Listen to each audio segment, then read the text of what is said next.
இரட்சிப்புமானவர் யாருக்கு பயப்படுவேன்? கர்த்தர் என் ஜீவனின் பலனானவர் யாருக்கு அஞ்சுவேன்?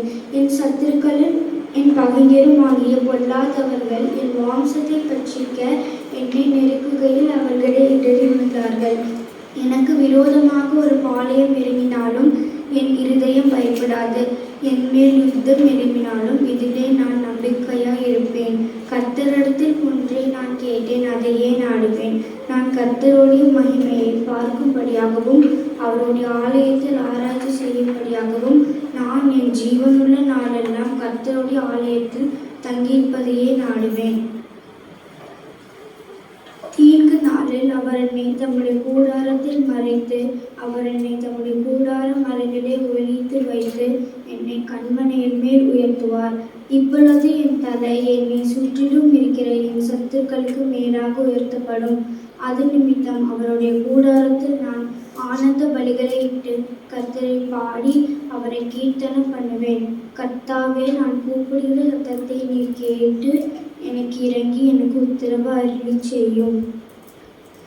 என் முகத்தை தேடுங்கள் என்று சொன்னீரே, உம்முடைய முகத்தையே தேடுவேன் கர்த்தாவே என்று என் இருதயம் உம்மிடத்தில் சொல்கிற்று.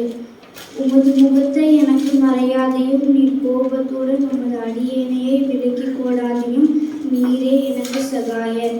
என் ரட்சிக்கும் தேவனே, என்னை நெகிழ விடாமலும் என்னை கைவிடாமலும் விடும். என் தகப்பனும் என் தாயும் என்னை கைவிட்டாலும் கர்த்தர் என்னை சேர்த்துக் கொள்வார். கர்த்தாவே, உமது வழியை எனக்கு போதித்து என் எதிராளிகளின் நிமித்தம் செவ்வையான பாதையில் என்னை நடத்தும்.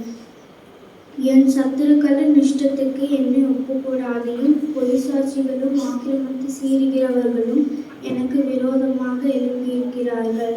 நானோ ஜீவனுள்ளோர் தேசத்திலே கர்த்தருடைய நன்மையை காண்பேன் என்று விசுவாசியாகியிருந்தால் கெட்டுப்போய் இருப்பேன். கர்த்தருக்கே காத்திர அவர் இருதயத்தை ஸ்திரப்படுத்துவார். திடமனதாயிருந்து கர்த்தருக்கே காத்திரு. ஆமென்.